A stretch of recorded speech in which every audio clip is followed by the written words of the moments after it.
Hi, everyone. My name is Derek Treesize. So that was a great biography of some of my background. I'm going to cover a little bit more in a moment here.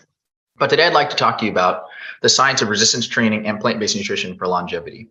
So I'm going to go ahead and share screen and bring up the show I have for you here.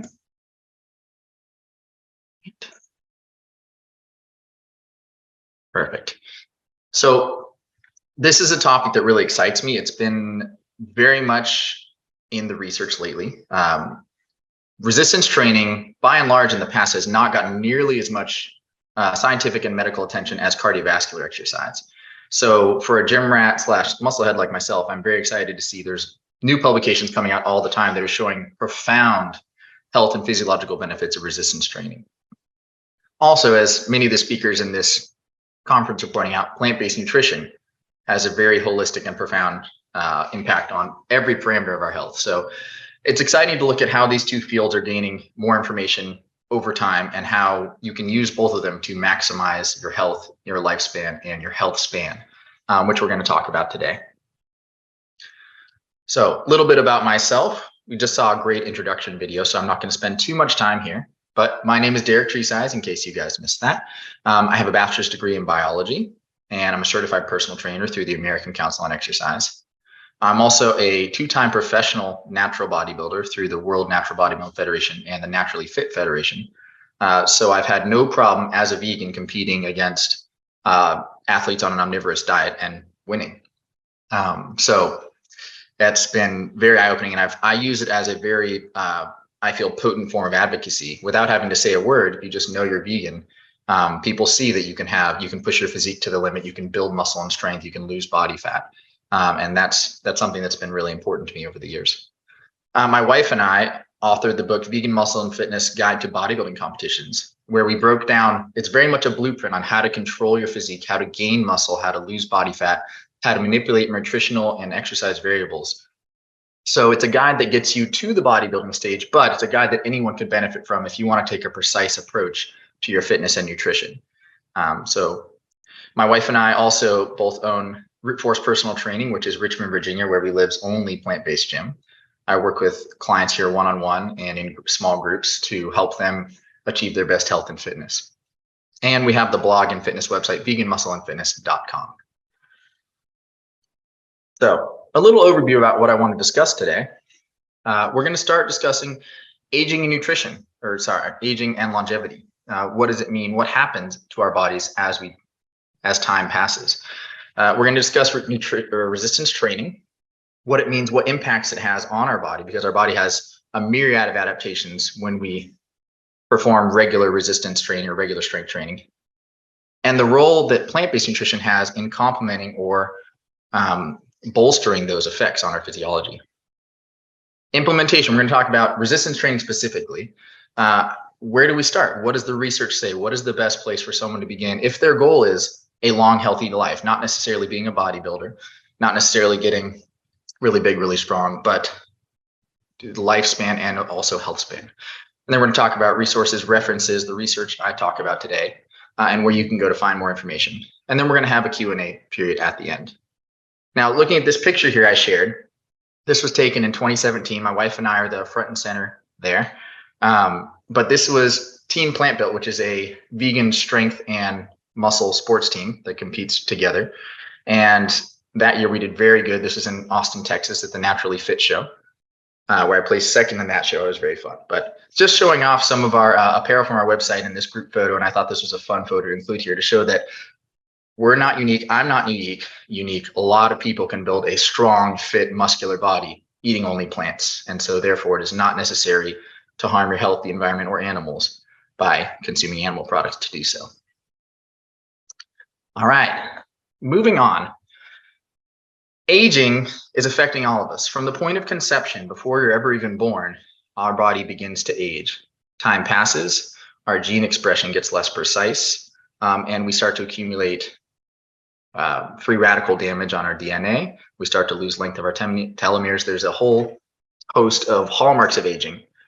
But what does that mean on a macro scale? How does our body change over time? What will we notice? So some of the things we'll notice over time is we have an increased risk of virtually every disease and condition, except for those very few examples that occur in children specifically. Everything, the risk increases as time passes.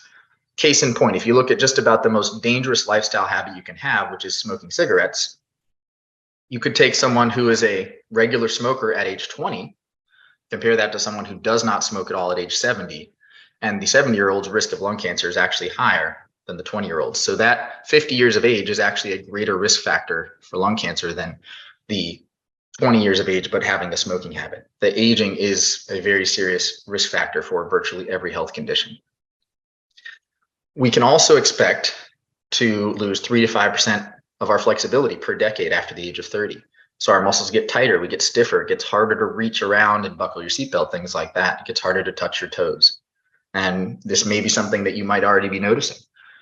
Bone density. Our bones peak in strength and density in our mid-20s, like many physical attributes. And unless we do something to stimulate them, they're going to begin losing bone density thereafter. And that's going to continue to decline, often at an accelerating rate as we go into old age in our 60s, 70s, and beyond. Our metabolic rate, which this can be a little bit confusing for some people because it's often assumed that your metabolism, how many calories you burn, how much energy you have, et cetera, is kind of a fixed number that's going to change as you age. It's more based on your lean muscle mass and your daily activity level. But since those decline as we age, particularly if we don't do something to counteract these things, we can expect a 10% decrease in metabolic rate per decade after the age of 20. So it happens younger than some of these other things. Now, these last three I want to highlight. These last 3 points about aging happen per year, not per decade. So this is much more rapid changes. We can lose up to 2% of our muscle mass per year after the age of 40. And that adds up very quickly. We can lose up to 5%, that's a big number, of our strength and our power per year after the age of 40. Power just means our ability to accelerate and decelerate. Can you speed things up? Can you throw things? Can you jump? Or can you land and absorb forces and decelerate? Those are both very, very important attributes for athletes, obviously, but also for catching yourself when you're about to fall, or for doing some more athletic daily tasks or yard work tasks, things like that. So strength and power are things that we start to lose very rapidly after the age of 40, unless we specifically work to counteract that. Now, as of 2021, in the US, the expected lifespan of a female is 79.3 years, and for a male, it's 73.5 years. So if we don't do things to counteract this, this is what we can help, or this is what we can expect given the standard American diet and lifestyle. This is how long we can expect to live, and these are the changes we can expect our body to go through. But it doesn't have to be this way. So this is a popular image I've seen on the internet numerous times, but it is from a study. And these are MRI photos. If you don't know what you're looking at, if you picture wrapping your finger around your thighs, wrapping your 2 hands around your thigh, and taking that cross-sectional slice in a picture so you can see what it looks like going through your thigh, that's what these images are, what's going on inside the thigh. So we can see at the 40-year-old triathlete, that white circle in the middle, that very bright white circle, is a nice, thick, dense, healthy bone. The gray material around it is thigh muscles, quadriceps, hamstring muscles. And then there's a very thin layer on the outside that is skin and subcutaneous body fat, which you need a little bit to be healthy. So you can see that's what a healthy, athletic, adult thigh looks like. Now, if you look at the bottom left, we have a 70-year-old sedentary man's thigh with the cross section. And right away, I point you to the bone in the center. The bone is noticeably smaller. It has shrunken both in circumference, and it's a fuzzy gray, which means it's less dense. It's not that nice, dense, bright white color. Around it, we have a lot less muscle. The muscle's darker, and it has those white bands, which are marbling of body fat penetrating into the muscle fibers. And once body fat starts to do that, it's actually much harder to get rid of it once it's penetrating the muscle fibers. And then we have this wide band of white tissue around the muscles, which is a lot of subcutaneous body fat. So this individual, after 30, 40, 50 years of being sedentary, not being physically active, they've lost a lot of bone density, a lot of muscle mass, and they've gained a lot of adipose tissue, a lot of body fat that they then have to carry around on this weaker frame with weaker muscles. That's a recipe for falls, injuries, and poor health. But as I said, it doesn't have to be this way. The bottom right thighs, you can see, are very, very similar to the 40-year-old triathlete, and they're a 70-year-old triathlete. Still have nice, dense bones, still have thick muscle mass with no infiltrated body fat, and I would say even less subcutaneous body fat around the outside. So with a lot of hard training and exercise consistently over years and years, you don't have to experience those declines that we mentioned in the previous slide. Upwards of 90% of them can be prevented. I have a couple cases in point for this argument that are more than just that slide. Jack and Joe. Jack LaLanne and Joe Rollino are some excellent examples of what fitness, strength training, and nutrition can do for you. So remember on that previous slide, I mentioned the average life expectancy for a male in the US right now is about 73.5 years. If you average these two gentlemen's lifespan, they lived 100 years. So a full 25% more than that. Jack LaLanne, if you guys haven't heard of him, he's a very famous fitness advocate with TV show, books, guest appearances, crazy exercise stunts for years and years. Jack LaLanne was a fixture in the fitness industry when Arnold Schwarzenegger was touching weights for the first time. So he started well before and was promoting these things for a long, long time. His focus was whole foods, so especially plant foods, but he was pescatarian, so he ate some dairy, some fish, but lots of fruits and vegetables. His kind of catchline slogan was, if man makes it, don't eat it. So he was one of the very first people to espouse kind of the dangers of processed food. He specifically focused on avoiding meat and avoiding sugar if you want to live a long and healthy life. He did crazy workout stunts. He would do these long swimming challenges for every decade birthday. Where he lived in San Francisco, he would swim across the San Francisco Bay, shackled and handcuffed like an escaped inmate.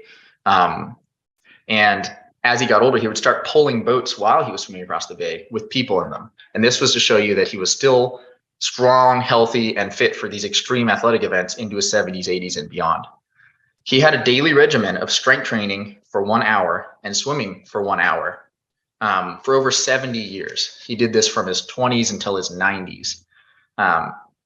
And he was unfortunately killed by pneumonia a few years ago at the age of 96. A cool story about Jack is he started weightlifting in high school. When he began high school, it was very unpopular. There's a couple of senior kids who had a weight set and they wouldn't let him use it. He asked to use it and they said he was too puny. So he challenged him to a wrestling match. He's like, if I can beat both of you at a wrestling match, then I get to use your weights. They agreed. He whipped him and he got to use the weights. So he started weightlifting when he was in his early teens and he never stopped. Joe Rollino was from New York. I believe he lived in Brooklyn, but he was a lifelong strict vegetarian. He often wrote about not eating any meat products. He was a strong man way back in the 1920s. He had crazy feats of strength. He would walk around with a bar across his shoulder with 4 or 5 men hanging from the bar. He could bend a quarter in half with his fingers. He was always also a champion boxer. He was a bodyguard for a period of time. He fought in World War II and was awarded 3 different Purple Hearts. If you guys have seen the movie Forrest Gump, the scene where Forrest Gump in Vietnam is pulling wounded soldiers out of the battleground by carrying them on his shoulder, Joe Rollino did that in real life, but he would get 2 or 3 men at a time. And he went back several times to some of these battlegrounds, pulling out several wounded men at once because he was so powerful, so strong. Even though he was not a big guy, he was 5'5" or 5'6". But that was how he was awarded some of these awards. And at the age of 104, he was unfortunately struck by a van crossing the street. So he was still fit and active at that point. A couple parallels I want to draw between these two guys. They both started strength training at a young age and kept training for their whole life. They both worked hard and were strong. They also both liked swimming, especially in the ocean, although we're not going to talk about any kind of benefits or risks inherent in swimming today. And they were both fit and active until the day they died. I want to really make this point important because it's hard to tease out things that increase maximum lifespan, especially with anecdotal evidence such as these two gentlemen. But you can easily look at their health span. Jack LaLanne was killed by an infection at the age of 96. Joe Rollino was killed in an automobile accident at the age of 104. They were killed from external problems, essentially, rather than the deterioration of their body over time. They did not have chronic disease. They were not suffering from diabetes. They didn't have any of these neurological or other chronic conditions that a lot of people suffer from. They were fit and healthy. Jack LaLanne, for example, doing a hard strength training and a hard swim workout every single morning into his 90s. And he was able to do that. He kept that level of physical fitness and that health until just before he died. Joe Rolino, just before he died in his 100s, could still bend a dime in half with his fingers. He couldn't do a quarter anymore. He laughed about it, but he could still bend a dime in half. So by maintaining this level of activity, this level of strength, they were able to enjoy being that active just about until the day they died. So their health span and their lifespan both increased. They weren't old and sick. They were old and vital and fit and able to do what they wanted. So benefits of strength training. I'll say the first benefit of strength training, if you look at this image here, is you can pick up your kids from school. Some people use a car. I use a bamboo pole. I'm just kidding. But if you want to pick up your kids, you don't have to use iron for weights. There's all sorts of ways to use weights. But there are other benefits of strength training too. It mitigates each of the age-related degenerations we mentioned on that first slide about aging. Particularly those last three that I mentioned were measured in per year losses rather than per decade losses, which is muscle mass, strength, and power. Those are the things we start losing the most quickly after the age of 40, unless we work hard against them. And as I'm going to describe soon, those are the things that are most closely tied with a long, healthy life like Joe and Jack had. So strength training can directly halt those upwards of 90%. You can delay or offset some of these things by over 90%. It maintains physical function and resilience. So just like Jack and Joe, I mentioned, they were able to do what they wanted. They were able to do hard workouts. They were able to bend dimes in half, if that is your thing, up until just before they died. And they lived an average of 100 years. So rather than having 50, 60 years, and then having this deterioration where you're not healthy, you can't do things, you're dealing with these chronic conditions and side effects from medications, they felt great, and then something killed them at the end of their life. Strength training helps you get that kind of health span. It improves brain function, brain aging, and mental health. This is something that's just becoming more apparent as we start to study it more. So it's a very exciting field to be looking into. Strength training, aside from other exercise, aside from other healthy habits like plant-based nutrition, has its own unique benefits to mental health and preventing and offsetting things like dementia or other cognitive decline, Alzheimer's disease. So that's pretty exciting. As I mentioned earlier, it maintains your metabolic rate because metabolism is more a function of your lean body mass, how much muscle mass you carry, and your activity level, how much you move around, how many steps you take. And that does tend to decline with age, but it doesn't have to. If you strength train to maintain your muscle mass and you make sure to move around a lot, you stay busy, you garden, you do chores, you go on walks with friends, and yeah, you go to the gym, your metabolism doesn't have to slow down hardly at all. It dramatically increases your resistance to injuries and your recovery rate from them. So if you remember the first slide with the cross sections of the thighs, we saw the nice dense bones that those thighs of the athletes had, whether they were 40 or 70, compared to that weaker, smaller, kind of gray looking bone that the sedentary individual had. Whose bone do you think is more easily broken? If they fall, which it's more likely to fall if you don't have strong muscles, you're more likely to bounce right back up and not get injured. Or if you do get injured, strong muscles with lots of circulation, dense, healthy bones are going to have a much quicker and easier time recovering from an injury.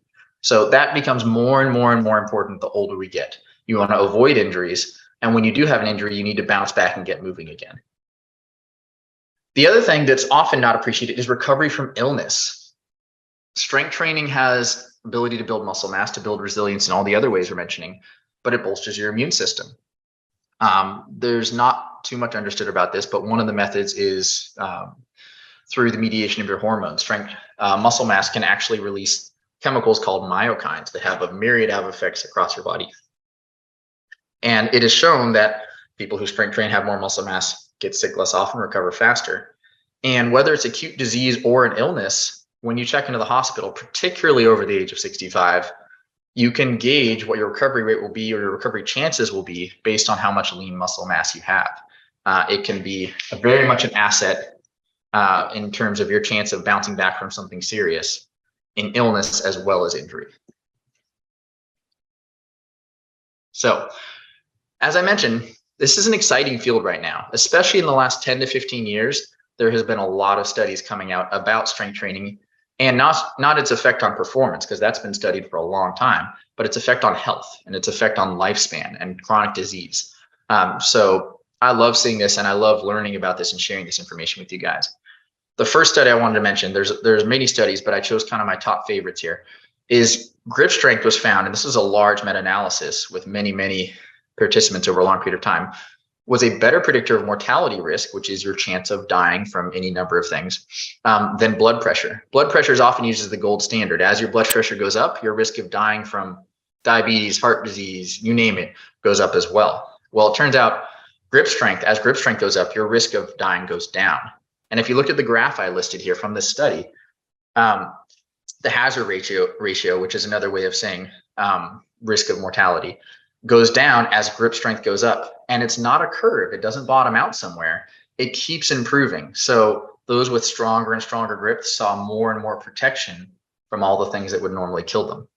And I thought that was very interesting, because almost everything in health has a curve. There's some point where it bottoms out and balances off. But in this study, which had a lot of data, the stronger the better for that grip strength. Another one, firefighters. This was a Harvard study that came out a few years ago. For push-ups, firefighters able to do more than 40 push-ups in a row, just drop and give me 40, had a 96% lower chance of having a cardiac event than those who could do 10 or less push-ups. So it's another situation where you're looking at core strength, you're looking at upper body strength, and you're also looking at cardiovascular fitness, because push-ups do get you winded. Someone who has a healthy body that's able to just drop and do 40 push-ups is much healthier overall and much less likely to suffer from an event tied to our number one cause of death in this country, which is cardiovascular disease. This next one, I was very shocked at these numbers. Women over 65, I was looking at women and men, but women in particular who met this criteria they had for low muscle mass, which, looking at body mass index and various things, it was the very lowest sliver of people who had the least muscle mass. So a small subset of the group. But those with the lowest muscle mass had a 63-time higher all-cause mortality rate. And that's phenomenally higher. Especially women, as they got older, the ones who were the most frail, had that low muscle mass categorization, were much more likely to die from anything. And it was also seen to be very striking in men, but not as much so. It's 11 times more likely in men. So that is profound, that especially as we get older, muscle mass protects us from virtually everything that might kill us. Total mortality risk in this next study is significantly lower for those with basically the most muscle mass compared to the least. That's what those quartiles are when you break it into groups of four. The fourth with the most muscle mass had significantly lower all-cause mortality risk, which lines up with this other information we're seeing. So a lot of, in most of these studies, as I mentioned, came out in the last 10 years. So this is exciting information.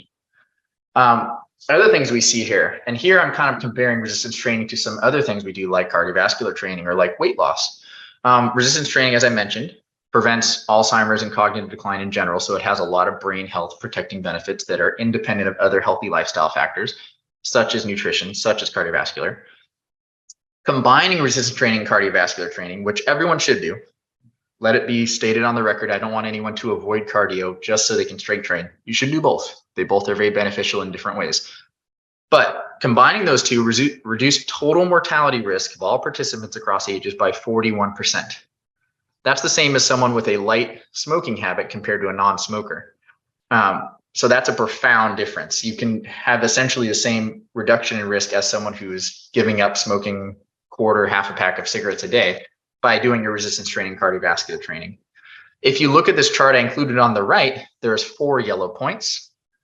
The 2 on the left are without resistance training. The 2 on the right are with resistance training, and it's yes or no for cardio. So the very leftmost is no resistance training, no cardio. They have the highest risk of death. Just cardio with no resistance training dropped it a bit. But if you notice the next point, with just resistance training and no cardiovascular exercise, the risk of death was a little bit lower. So if you want to look at a head-to-head, and this was a meta-analysis with a lot of data, the resistance training was actually slightly more protective than the cardio. Again, I'm not saying you should not do cardio, because by far the best benefit was those who did both. They had that 41% reduction in mortality risk.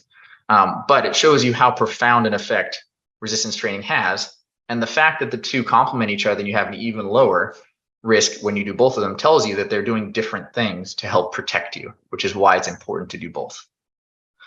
Now we're looking at the next 2 points here. Muscular strength was inversely associated with a mortality risk, independent of cardiovascular fitness. That kind of backs up what we see in this graph I included here.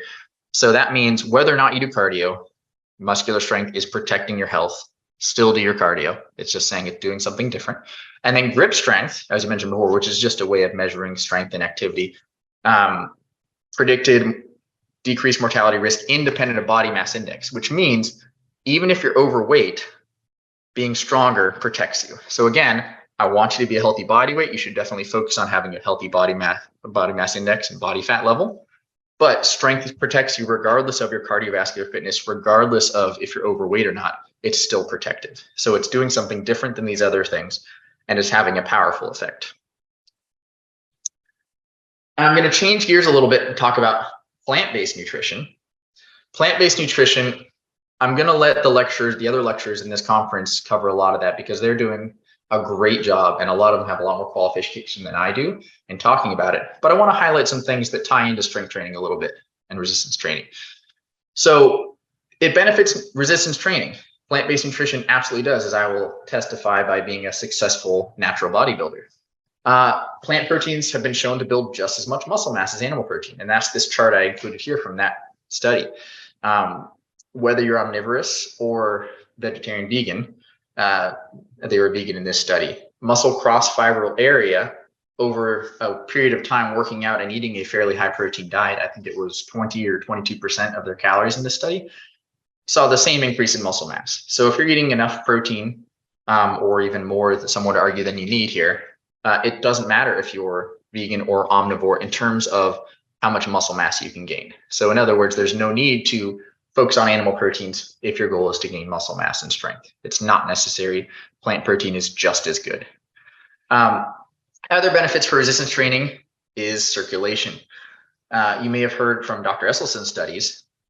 He's a presenter in this conference, is when you eat a plant-based diet, your blood actually becomes less viscous, which means it flows more easily. It's thinner.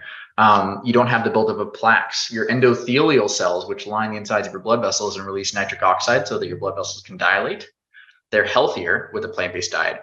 So you're able to dilate your blood vessels more effectively. And with a thinner blood, your blood flows much more easily. What that means is you're delivering nutrients to your muscles more easily, faster, and you're removing waste products from your muscles more easily and faster. That's going to spell better recovery. That's going to spell more success for your resistance training than if you have a damaged circulatory system from your diet. Phytochemicals like polyphenols. If you follow longevity research at all right now, it's kind of a hot topic. Polyphenols are very big. Whether you're in the group that's keto and is telling you to guzzle olive oil because of its polyphenols, or whether you're vegan and eating blueberries because of their polyphenols, or red wine for the resveratrol, which is a polyphenol.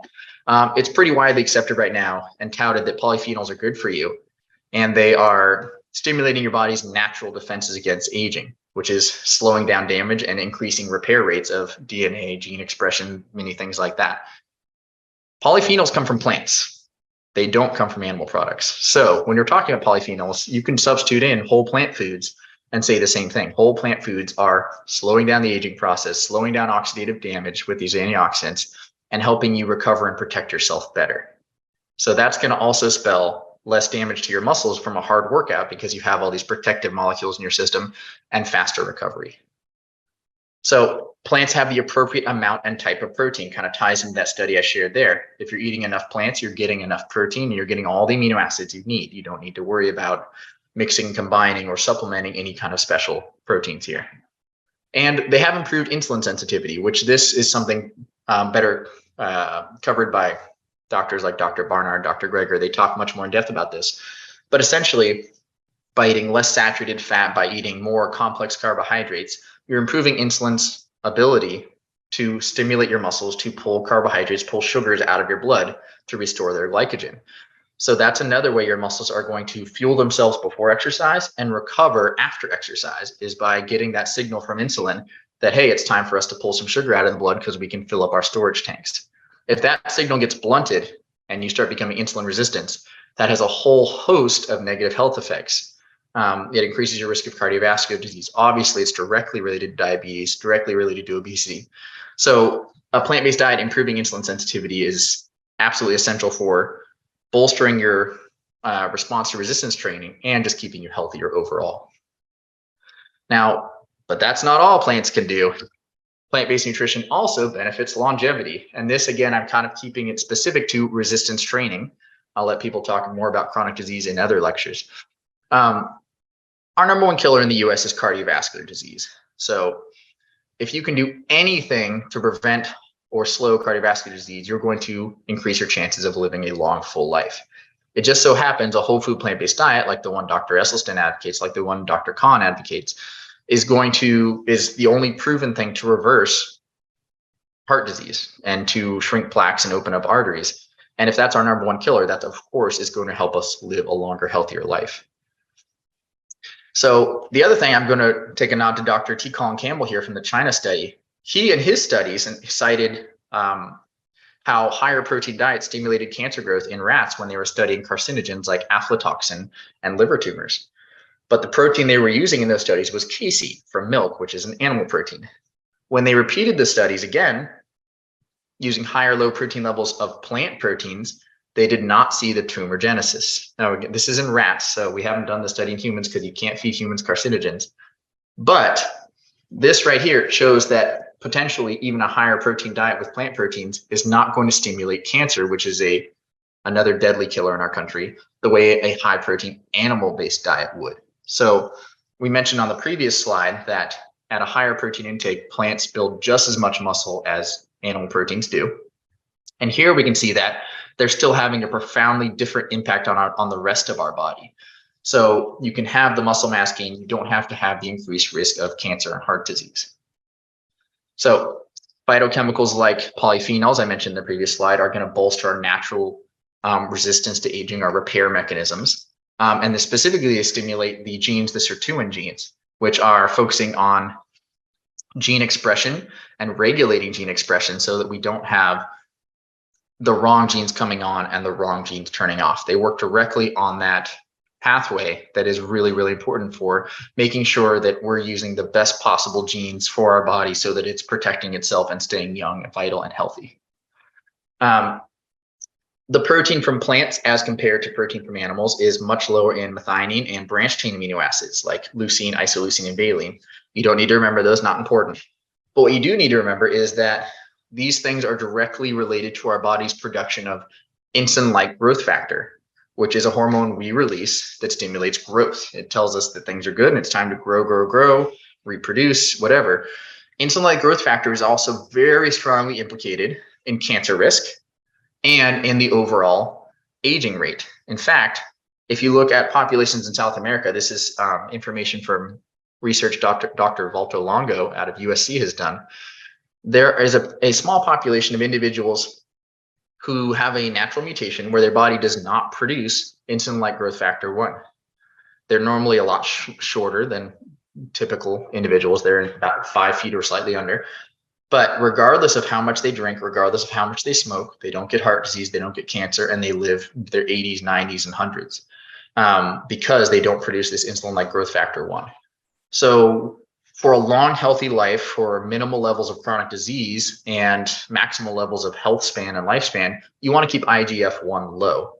And plant proteins are much better at doing that. Animal proteins are not.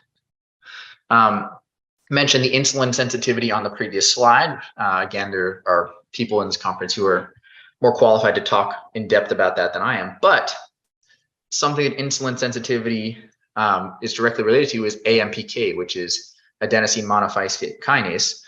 It's basically an energy sensing molecule. When you hear that fasting is beneficial for you, AMPK is stimulated by fasting because AMPK senses low energy levels. Same thing with exercise. When you exercise a lot and you burn your energy stores, AMPK is stimulated because it is stimulated by low energy levels. And sensing low energy levels, it turns on protective mechanisms to bolster your body against the wear and tear of aging.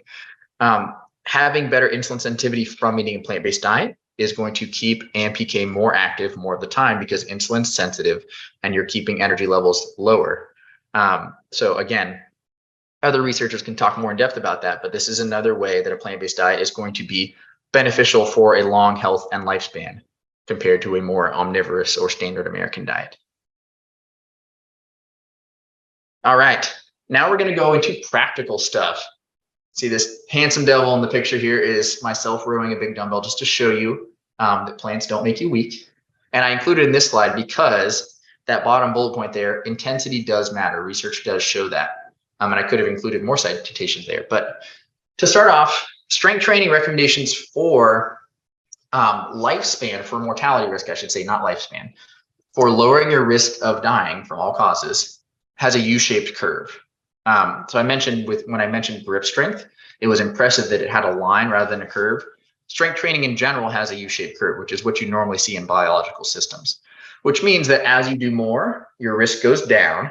I'm making a gesture with my hands. I'm not sure if you can see it, but you picture your risk going down as you do more. There's a bottoming out point at the bottom of the U where your risk is the least. And as you keep doing more, if you do strength training more and more and more often, your risk actually starts to go back up a little bit. So there's a sweet spot, a Goldilocks spot for resistance training. And there are a lot of factors here. This was these recommendations come from a big meta-analysis. So this is a lot of people doing a lot of things. And they weren't able to go into specifics too much with that large of a population. But by and large, people who did 2 to 3 strength training sessions a week for an hour or less saw the best results in terms of their mortality risk. And someone who's training more than that, 5, 6, 7 times a week, your risk of dying is not as high as someone who doesn't train. So it's not like it goes all the way back up. It's just not quite as good as those people who are a little more moderate. So doing it a little less often, like say, for example, every other day would be optimal if your goal is absolute longevity. Training all muscle groups of your body for 5 to 8 exercises. This is more of an exercise science recommendation. There's not a lot of specifics, as I mentioned, with the longevity research yet. There's more work to be done, which is exciting. But use 5 to 8 exercises, train all the muscle groups of the body, do some upper body pushing, upper body pulling. I'm very much a fan of compound exercises, which are free weights or body weight exercises that use more than one joint, because you have to stabilize, you have to balance, you have to teach your body to move in space. Machines are great, though, if you're an at-risk population at all. So I'm not saying machines are off the table. I'm just saying that if you can, a compound exercise that uses multiple joints like a squat or a lunge, and free weight or body weight is going to be the best bang for your buck if you're doing these 2 to 3 sessions. 2 to 3 sets per exercise is perfectly adequate if you're training, for example, 2 sets of 15 repetitions per exercise or 3 sets of 10 repetitions. The repetitions aren't that important, which I'll go into in a moment. But these recommendations are going to give you a starting point on how to structure your workout, how much should you be doing. And then from there, I would say the final bullet point is really important. Intensity matters. So while we saw that U-shaped curve for how many training sessions per week, where your risk starts to go back up if you're doing more and more and more, we didn't see that as much for intensity. Granted that you stayed at that lower level. So for example, it's better to do 2 strength training sessions a week and work very hard, gain strength, get tired, than it is to do 6 kind of mellow, easy strength training sessions a week. And again, there's not a lot of really precise recommendations yet, but they did see in numerous studies that people who were training harder, trying to get stronger, trying to improve their biomarkers and their physical performance saw the most benefit, the most protection against all those age-related declines we had earlier in the lecture. So that's why I included this slide here. Train hard, train heavy. And I will say that if I had to pick one parameter to focus on from all this research that we're looking through, it's strength. Now, you don't need to become a power lifter. Your grandmother doesn't need to become a power lifter. You don't have to start entering weightlifting competitions and doing 1-rep maxes. But it's important to try and get stronger. And when I didn't list repetitions here intentionally, because it's not as essential. The latest research actually shows that you can build just as much muscle and nearly as much strength doing much higher repetitions than previously thought. So say, for example, you don't like doing 8 or 10 repetitions, you'd rather do 30. You can build just as much muscle and nearly as much strength doing that with a lighter weight, provided you work hard enough. And that's important. No matter what, your sets, at least one set per exercise, at least once a week, should be approaching failure. You should feel like you could not do another couple of reps on that last set. And that's going to stimulate the most benefits, and that's going to give you the most protection and maintain the most physical function. Now, safety considerations. Before you go and say, Derek told me to absolutely max out, join a powerlifting competition, and break my back, consult your doctor, please. Always consult your doctor before starting any new exercise program, especially if you have any pre-existing health conditions or you just don't know. If you've never set foot in a gym, you want to get a checkup first and make sure you're good to go. Test, don't guess. All right, technique is extremely important. I'll say not only for preventing injuries. Obviously, having bad form makes you much more likely to get an injury, and having good form makes you much less likely. But having good technique is also going to dramatically increase your results. You will gain more muscle. You will gain more strength. You will have denser, stronger, healthier bones and ligaments and tendons with proper technique. So as a trainer, I'm a little biased, but I'd say definitely consider hiring a personal trainer. It is worth the money. Even if you don't do it for more than a month or two, learn the skills you need to do things correctly. Make sure they're vetted and have the credentials they need, because it will pay dividends over your lifetime. If you're on any medications, and this is important, review with your doctor if there's any exercise contraindications. If you have medications that lower your blood pressure and you're prone to dizziness, maybe doing really heavyweight squats right off the bat aren't a good idea. Other things like that. And particularly if you have any sort of cardiac issues, talk to your doctor about if you need to limit your heart rate or limit your blood pressure during exercise. These are important considerations that people often don't think about, but the goal here is to live a long time and to be as healthy as possible. So doing something that might hurt or damage your body is counterproductive to that goal. Now, we're talking about a few more recommendations here for at-risk populations. So here we're on people who are, more advanced in age and not currently physically active. We're people who have had cardiac events or bypass surgery, for example, or on a lot of medications, just a more at-risk individual. Definitely see the safety precautions I just mentioned, but we're also going to talk about, when you're training, other ways to protect yourself and make sure you're starting off safe. So start with 2 non-consecutive strength training days per week. Make sure they're a couple days apart, and that way you have a chance to recover, see if you're straining anything, see if you feel off, before you go back into the gym. You don't want to do 3 or 4 days in a row and realize that first day was too much and you're already invested in all this and you've had accumulated problems. Warm up and cool down thoroughly. So increasing your core temperature, increasing your circulation with cardiovascular exercise is essential for anyone. I have all my clients do it when they walk through the door. We spend 5 or 10 minutes, or if you're at risk, I would do more than 10 minutes. Just getting your heart rate up, getting your breathing rate up to make sure that your body is fully warmed and prepared for the work to come. If you have any sort of risk issues, particularly cardiovascular disease risk issues, it just makes sense to get that cardiovascular system warmed up, to get all the circulatory system as dilated as possible.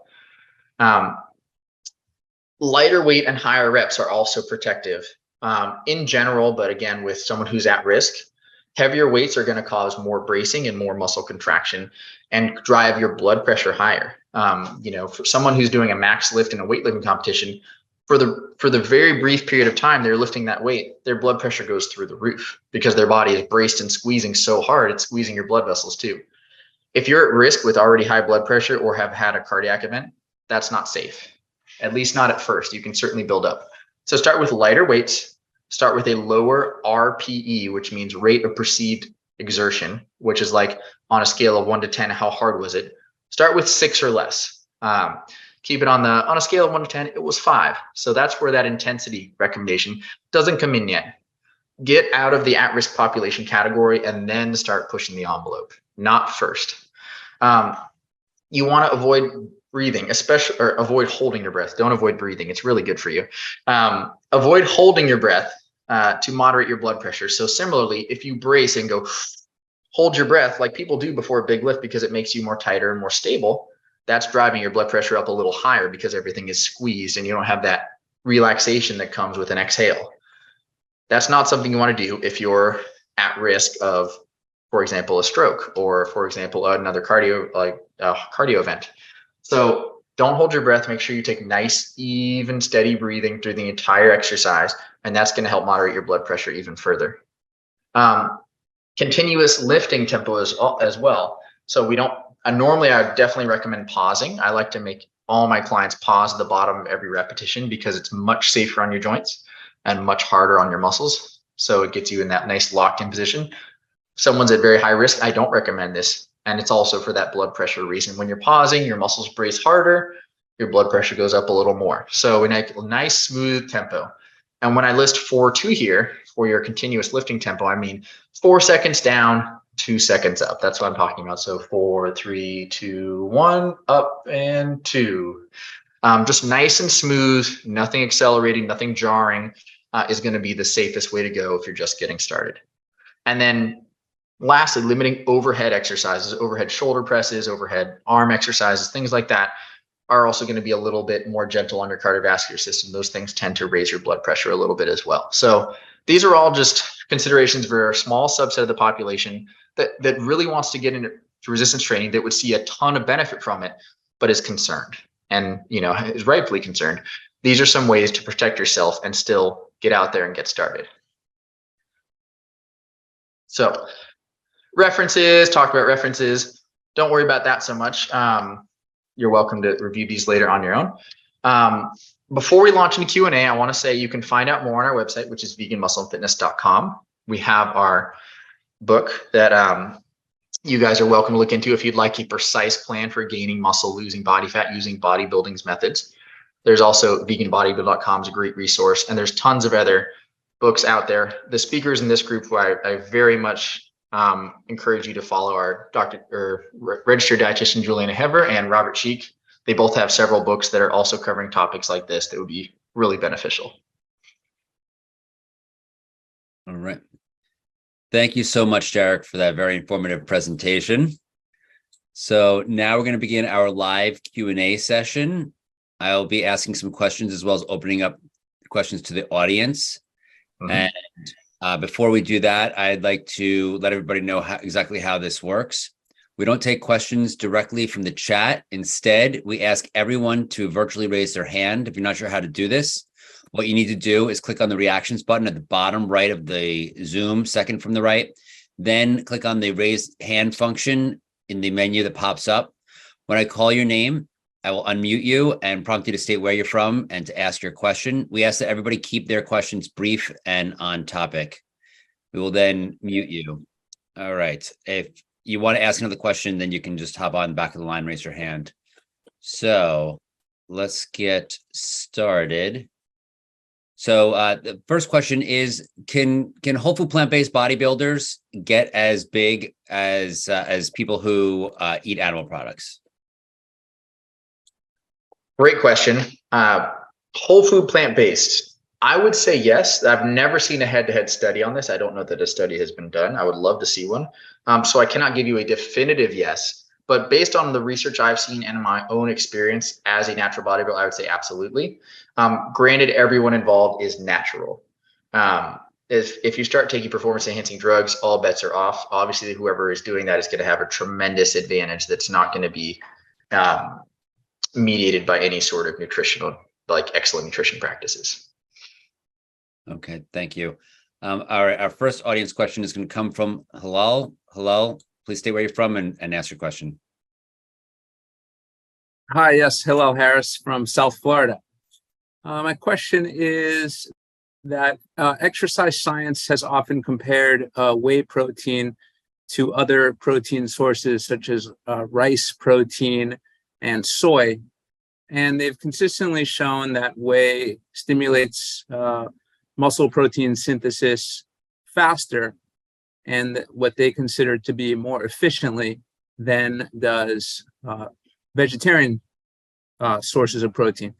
My question is, now I know that you can build muscle through vegan sources because I do as a vegan athlete, but I'm just curious to see what your perspective is when you compare whey to other sources of protein. And then just a follow-up, they're now coming out with vegan sources of whey, that they're producing whey protein in the lab, not from a animal source. And I'm wondering if you've had familiarity with these products. Sure. Thank you, Mr. Harris. So first question is addressing the direct comparison between whey protein and some other plant protein isolates like rice, like soy. Yes, I have absolutely seen those studies that whey protein can stimulate more muscle protein synthesis than do these other molecules or do these other. Um, One thing I want to point out is these are comparing supplements, so these are isolated nutrients we're looking at. And we're also looking at muscle protein synthesis in those studies, which is, you're looking at the genes that are turning on building protein versus the genes that don't, or the genes that turn it off. That doesn't necessarily translate into how much muscle you will build. There's more going on than just acute muscle protein synthesis. And I like to look at the macro studies where we're looking at the entire individual with all their training and all their diet rather than isolated nutrients and isolated incident changes in genetic expression. And when you look at that in the study I showed above, people on a plant-based diet can build just as much muscle as long as they're consuming adequate protein. So, and regarding the artificial or the plant-based whey, I have heard a little bit. I don't know much about it, honestly. I would be concerned that it would have some of the drawbacks of other animal proteins, even if it's artificially produced.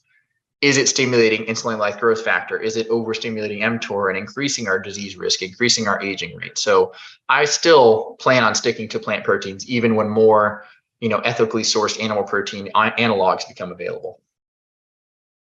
Thank you very much. Our next question is coming from John P. Please state where you're from and ask your question. Hi, I'm John from New York. Hi, Derek. Great presentation. What do you eat for breakfast, lunch, and dinner on a given day? Hey, John, happy to tell you. This is one of the topics I read a lot about because people want to know, which is good. I focus primarily on whole foods. I'm not perfect, and I do want to enjoy myself, and I do have kids, so sometimes you just need some dark chocolate. But by and large, I have a great big serving of oatmeal in the morning. Like this morning, I had 2.5 cups of oats. I have a lot of fruit in there for my polyphenols.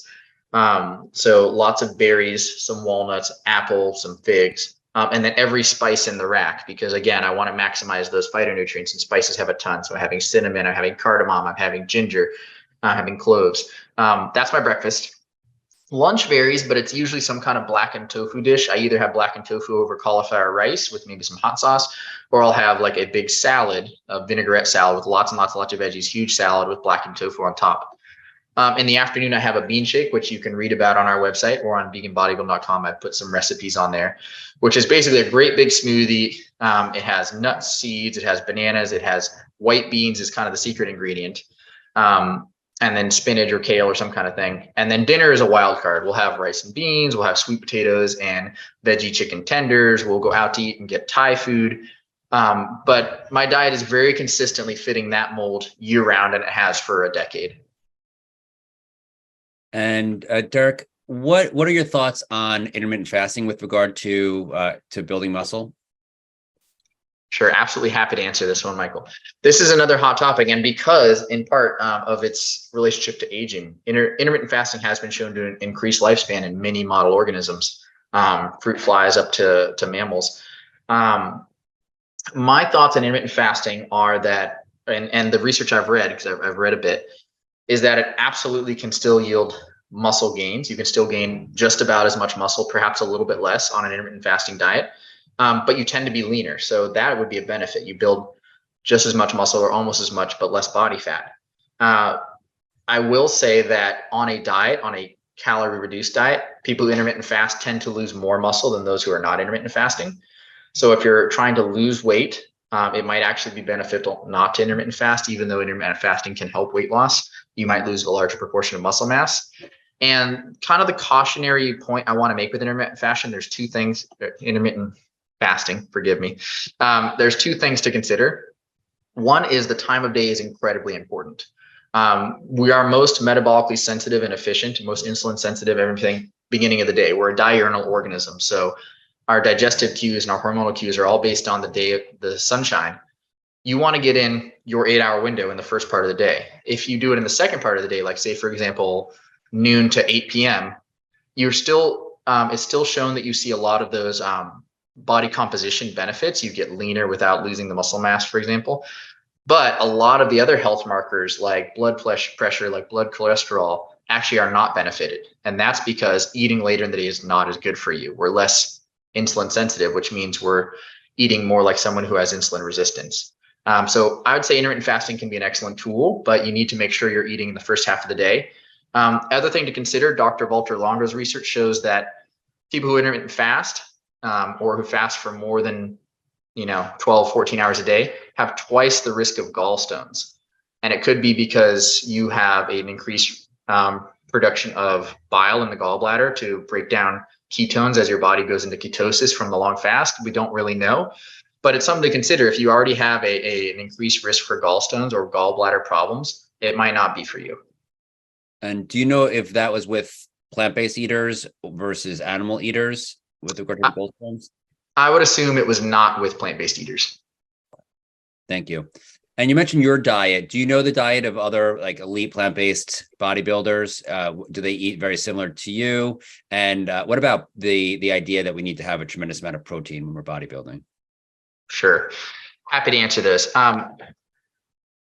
Vegan bodybuilders tend to eat a much more diverse diet than their omnivorous counterparts, and that's true of vegans in general. We just tend to eat more different kinds of food, which is healthy.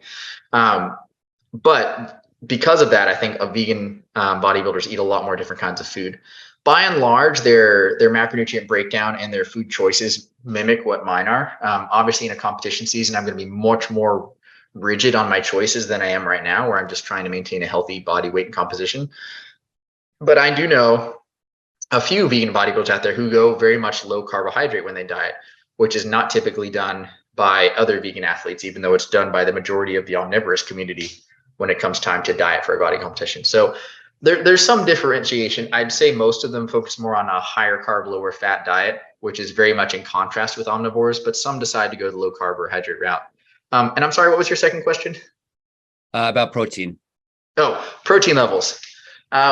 There are benefits to eating above the recommended daily allowance of protein in terms of gaining muscle mass. In terms of longevity, I would say that probably the less protein, the better. There seems to be a good amount of research supporting that claim, at least until about the age of 65 or 70, and then more seems to be beneficial because your body isn't using it quite as efficiently.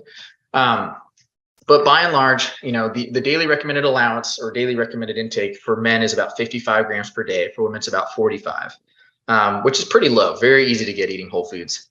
With muscle gain and muscle maintenance through dieting, quite a bit more. The research used to say that about 1 gram of protein per pound of body weight per day was kind of that maximizing intake level. But I've seen a number of studies more recently that actually take that quite a bit lower to about 0.6 or 0.7 grams per pound. So about between half and 3/4 of your body weight in grams of protein per day. So for 150 pound individual, that would be 90 or 100 grams of protein per day, which is quite a bit more than the 45 to 55. But it doesn't mean we need to be eating 200, 300 grams a day to maximize our muscle protein synthesis. I kind of split the difference. I make sure we're getting at least that daily recommended, and a little bit more could be helpful because we do want to stay strong. We do want to maintain muscle mass. But I also think that eating excessive protein, even if it's from whole plant sources, might be a bad thing in terms of longevity. And given that protein is in all plant-based foods, do you find that you just increase your calories and the amount of plants you're eating, so therefore you're increasing everything else along with protein, or do you just focus on getting specific protein into your diet? It depends on, good question. It depends on how many calories you're eating and what your goals are. So very much so, most of the year I eat a lot of food. I have a big appetite and I'm very active, and I get plenty of protein from my food. I also like more higher protein foods like beans, tofu. I include soy milk in my diet, things like that, nuts and seeds. So I'm getting a good amount of protein just by eating a lot. When it comes time for a competition diet and I'm cutting calories, but I'm trying to keep my protein at the same level, regardless of how low I cut, then it becomes necessary for someone like me to shift into eating a lot of tofu, a lot of broccoli, a lot of beans, and not much else, which isn't very fun. But for the general population just trying to be healthy, I'd say absolutely follow your appetite. Make sure you get some higher protein foods in on a daily basis, be them beans, tofu, tempeh, nuts, and seeds. And you should be absolutely fine, and you should have a healthy and resilient body. And what's the key to staying motivated to lift 5 days a week or however many days that you recommend to lift? A lot of people have a hard time, actually sticking to it and keeping that motivation up even after they maybe, initially get started. Yeah, it can be a challenge, especially, I'm a parent of three now, and I get it much more so than I did 10 years ago, when it was a piece of cake and I wanted to train 3 times a day. So I do understand that can be a challenge. You're busy, you're tired. I would say accountability is very big. If you have a buddy or a group of friends that you meet in the gym or that you strength train with, it's going to counteract some of those off days where you just aren't in the mood, you don't want to do it, but you don't want to let your friends down. So they're there for you when you don't feel the motivation, when you don't feel the desire to push, and you just want to kind of veg out in front of the TV. And then subsequently, when you're feeling good, you're going to motivate them on their down days. So that is very much a beneficial give and take. And research shows actually that people who are more social when they exercise, like racket sports teams, or like buddy sessions at the gym, they have more benefit because social connections are so important for longevity and mental health as well as physical health. So that's my number one tip is make it a social thing. Find accountability partners, try and get your partner at home involved or your kids involved if you want to do sports instead. That can be really, really beneficial. Great. Thank you. Our next question is going to be from CO. Please state where you're from and ask your question, although I'm having a hard time unmuting them. So let's see, we're going to move to Halal has another question. So Halal, please state your question. Yes, thank you. My question is about supplementing for vegan athletes with things like L-carnitine, taurine, and creatine. It's very hard to get creatine from non-animal sources. I'm just wondering if you or other vegan bodybuilders are using supplements such as L-carnitine, taurine, or creatine. Sure, great question. The research that I've seen on carnitine and taurine is very scant. I don't see a lot of benefit there, but I do know carnitine feeds into the TMAO pathway in our gut microbiome. So if we have any kind of deleterious gut microbes, then the amino acid carnitine can actually get them to produce TMAO, which is a molecule that is indicated in cardiovascular disease. So I definitely don't recommend supplementing with carnitine, even though it's supposed to have some fat loss benefits, some body composition benefits. I've not really seen any convincing evidence of that. Taurine, likewise, I know it's in a lot of stimulants, energy drinks, pre-workouts. I've not seen anything convince me that it's necessary. Caffeine is shown to be very beneficial as long as you don't have anxiety or sleep problems. Caffeine early in the day can improve performance. And then creatine, I definitely do supplement myself with creatine before a competition to get ready. I know some vegan bodybuilders do. I know some who are totally whole food, zero supplements. Creatine is, you're right, it's very hard to find outside of animal sources, but even omnivorous athletes and bodybuilders supplement with it because you get very little from animal products and none from plant products. And it's produced in a lab, so it's not an ethical concern. But it is shown to be very safe. They have studies ranging 20, 30 years that show no deleterious effects. I would say that the vast majority of people don't need to supplement, save your money, eat whole foods. It's always the best way to go. But if you're an athlete and you're looking to supplement and to kind of bolster your performance if you can, then the things I've seen that are safest and most convincing are caffeine, like from tea or coffee, and then creatine as well. Hope that answers your question. So the next question is going to be about jogging and its impact on your knees, your back, your bones. Is jogging safe for us? And if it's not so safe on roads, is it better on grass or dirt? Great question, and I want to start with a caveat that I'm a little bit of a biased response here because I like weightlifting. I don't particularly enjoy jogging. So, if you talk to a running expert, they might feel very differently than I do. In my time as a personal trainer, I've trained hundreds or possibly thousands of clients, and I have found without exception that my most physically tight, stiff, least flexible are runners, distance runners. So again, that's anecdata. That's not a case study by any means, but I find that running tends to lead to a lot of oftentimes severe muscle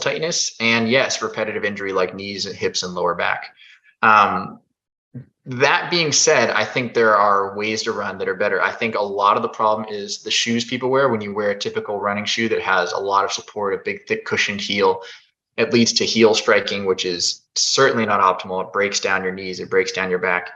And running on a perfectly flat, rock hard surface also, I think, is definitely not the way to go. I'm a very big advocate of minimalist shoes. A quarter of all the joints in your body are in your feet. And so if you're wearing these really supportive, cushy shoes, you're not using any of that structure, any of that musculature that is really, really intricate and really precise. And it's designed to make your body move efficiently over the ground. So I'm very much a fan of running over natural surfaces, trail running, running on the grass, things like that, in barefoot or minimalist shoes, or barefoot completely if you're up for that, if you choose to run. And I think running can be very, very helpful, especially sprinting, like shorter duration, more intense running. I like sprinting up stairs, sprinting up hills, because it's actually easier on the joints. There's less impact when you're going on an incline, and it's harder on the muscles, it's harder on the lungs and heart. So I think there's a lot of benefits to running, but I would particularly be careful of running long distances on paved surfaces in traditional running shoes. And you mentioned running up an incline. How about running down the hill in order to get back to where you started? Great question. Generally, it's fine. I wouldn't go all out speed downhill, because uphill decreases your impact, downhill increases it. Your foot falls farther. I would say jogging at a steady, comfortable pace downhill is not a concern unless you have specific, like I have knee problems, then don't do that. But if you're running hill sprints, walking down the hill is a nice way to catch your breath and reset before the next sprint. So it really depends on your goals. If you're just going out for a run, sure, absolutely jog down the hill, run a little harder up the next hill, that's fine. If you're doing sprints that are trying to be all out intensity, I would say just walk down that hill, catch your breath, and that way you're ready to go and you're going to run even faster on your next sprint. Thank you. So you mentioned runners being stiff. How important is stretching, or can you just do weightlifting without stretching? That's a great question. And I've actually done a 180 on this topic in the last few years. I'm certified in muscle activation technique through Institute of Denver, Colorado. And it has really opened my eyes on a lot of the neurology involved with muscle contraction and muscle counterbalancing and centration of joints. Stretching, especially long static stretching prior to exercise, can destabilize your joints. So I think stretching can be very beneficial, particularly if you do it away from some exercises. But I'm very much in favor of dynamic mobility work before training. So arm swings, arm circles, side lunges, things that get your joints moving through a range of motion dynamically, I think are a great way to warm up for exercise and a great way to make sure you have that range of motion. And in terms of the research, strength training has actually been shown to be just as beneficial for improving your flexibility as a designated static stretching program if you're using a full range of motion. So if you have one group of people and you take them and say, okay, you're going to do 20 minutes of static stretching 5 days a week, and you have the other group and say, okay, you're going to do, strength training 5 days a week. At the end of the study, both people have improved their flexibility equally, but the people strength training got much stronger and built more muscle and all this other stuff too. So while I don't think you have to stretch at all to be healthy and improve your flexibility, I like to do some dynamic work before strength training with all my clients and with myself, because I feel like it's going to help you have better form and warm up your tissues a little better. What about bone strength, avoiding osteoporosis? You mentioned weightlifting helping in that regard. What about things like walking, yoga? Does that help with bone strength as well? Great question. And this is very much a concern once you hit the age 65 and over, particularly with postmenopausal women. Bone density is absolutely essential for long-term health. You need strong bones. So strength training is the best way to improve your bone density in terms of exercises. Anything with any sort of impact, though, can be very good. I would say something like yoga or swimming that has no impact, cycling also, is not going to be very beneficial. But it also is relative to where you're beginning. If you're starting from being sedentary, then any sort of loading you put on your structure at all is going to improve that bone density. So if you don't walk, then starting to walk is going to be a great thing to do. If you don't do yoga, starting yoga is going to be a great thing. But the most efficient thing you can do for improving your bone density is strength training with an external load. So I definitely recommend everyone do that because it does get very important as time passes. Okay, thank you. All right. Our next question is coming from Steve. Steve, please state where you're from and ask your question. Hi, Steve from New York. Glad to hear you use tofu in your program. Apparently, there's a lot of concern in the weightlifting community about phytoestrogens from flax and tofu. What's your response to those things about that they lower testosterone and therefore affect the ability of putting on muscle? That's the question. Sure. Thanks, Steve. This is one I've actually answered this question many times, and I kind of chuckle to myself because my first response if an omnivore asks me that question is, do you know how much estrogen is in dairy products? Because they invariably say, I didn't think there was any. And it turns out it's orders of magnitude higher than the levels that are in plant foods like flax and soy. And it's not a phytosterol, it's bovine estrogen. And you can guess which one has a larger impact on humans. So that's my first response is people eating dairy products are having way more estrogen and way stronger estrogen than anyone eating soy. And the second question is looking at the research. People who eat soy have no impact on their testosterone levels. It's in the literature, so all they have to do is read it. They also have lower risk of reproductive cancers. So that's breast and ovarian and cervical cancer in women, and that's prostate cancer and testicular cancer in men. When you eat these phytosterols, it moderates your own hormones and lowers the risk of hormone-mediated cancers. Also in men, it can prevent male pattern baldness, which is nice. So I think these sterols are very much a good thing. They're also shown to moderate the levels or moderate some of the discomforts and the symptoms involved with menopause. They have a lot of health benefits, and I think we should probably all be eating more phytosteroids or sterols than we currently do. I don't worry about it at all. I eat tofu and soy on a regular basis, and I encourage everyone else to as well, unless they have an allergy. Okay, what nutritional supplements do you recommend for everyday people that want to be strong and healthy? Great question. There's two categories of supplements that we could talk about. One is performance and one is just everyday wellness. So it sounds like nutritional is the everyday wellness category. You really don't need much aside from, as a plant-based eater, aside from B12 and maybe vitamin D. The vast majority of people don't get outside enough. And so vitamin D becomes essential when you're not getting that sunlight. And then B12 is just, our food is triple washed and packaged. And if you eat animal products, it's treated with 15,000 pounds of antibiotics. So people aren't consuming bacteria like we did when we were natural wild creatures. And so supplementing with B12 makes sense whether you're a vegan or an omnivore. I will say in the winter months when we're getting less produce, less fresh produce, I should say, and it's flu and cold season, I do supplement my family with a multivitamin. I try to get the most naturally sourced one. But that's for about 3 months of the year. And the rest of the time we eat lots and lots of fresh produce. We get lots of sunshine and I don't worry about it. Wellness supplements, that's really my only recommendation is maybe the B12 and the vitamin D. Other than that, eat lots of fruits and vegetables and you should be fine. We're going to do 2 more questions if that's all right, Michael. That's great. Jay, please state where you're from and ask your question. Hi, Jay. I'm from UK, Birmingham in the UK, yeah. What I want to know is I'm in my late 50s. I'm started resistance training, and I've read that beans and lentils are a good source of protein. But on the other hand, there's a lot of carbs in these items, and I'm trying to lose weight as well. So what would you be recommending for protein along those lines? Sure. Hey, Jay, great question. Yes, the thing about whole plant foods in particular is they're a complete food. So in whole plants, you're going to have protein, you're going to have carbs, and you're going to have fats, and you're going to have fiber and nutrients as well. It's not so much like animal products where here's something that's just fat, here's something that's just protein, and it's much more compartmentalized. So it is not a bad thing at all that those legumes have carbs. Carbs are actually beneficial for keeping you satisfied and for fueling your exercise and recovery. If your goal is weight loss, just eating a healthy diet and getting exercise, if those are not things you've been doing, that should be enough to elicit a change. So everything you do is relative to what your body is used to doing.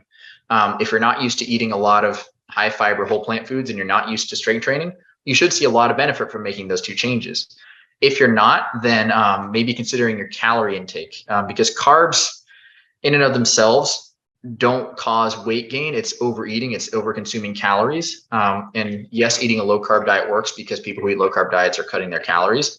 The same thing can be said of a low fat diet. You cut out fat, a lot of times people are dropping their caloric intake. So if you're eating lots of whole plant foods, the good news is there's lots of fiber, there's lots of bulk, you get full faster. So you will probably naturally be reducing your calories. So that combined with exercise, I think you'll do fine. If you want to up your protein a little bit, focus on the more protein dense foods like tofu and tempeh. And that may help a little bit as well. Okay. And last question, calcium supplements. What are your thoughts about with calcium supplements with regard to heart health? Sure. This is not something I know a ton about, so I'm going to have that little caveat in there. With calcium supplements, I do know that absorption is a big concern.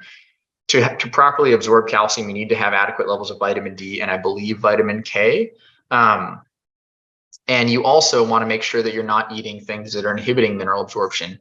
And specifically to that, that's oftentimes tea and coffee can inhibit mineral absorption. I'm not sure if this is talking about like calcification of blood vessels or things like that, or calcium mediated muscle contraction. So I'm not positive, but in any case, things that improve calcium absorption from your food or a supplement are like natural acids, vitamin C, like citric acid from citrus, vinegar. Those things are going to improve absorption. Coffees and teas can actually inhibit it, so you don't want to eat these foods or supplements around there. And just make sure you're getting a diet that's rich in especially leafy green vegetables and whole grains. Those are typically the best source of minerals, including calcium. You shouldn't need to supplement unless your doctor says so. But if there's a specific problem and you have concerns, I would see a doctor or a registered dietitian to determine what the best course of action is there. Thank you. And if I may, just one quick thing on tea. Is it just the tea from like the tea tree, or is it like herbal teas as well when you say tea? Sure. It is tea from the tea tree. That specific plant can inhibit mineral absorption, and that's any mineral: iron, magnesium, calcium. So if you are worried about your mineral levels, you probably want to space out. Tea is a very, very healthy beverage, but maybe don't have it with your meals so that you can get the most of both benefits. Thank you so much, Derek. Please unmute the audience, and we greatly appreciate this whole Cranberry. Thank you so much. That was awesome. Yeah. The cranberry nuts. Yep. Oh, that's healthy, right? Thank you. Thank you everyone for coming. It was a pleasure, and I hope you all learned something useful.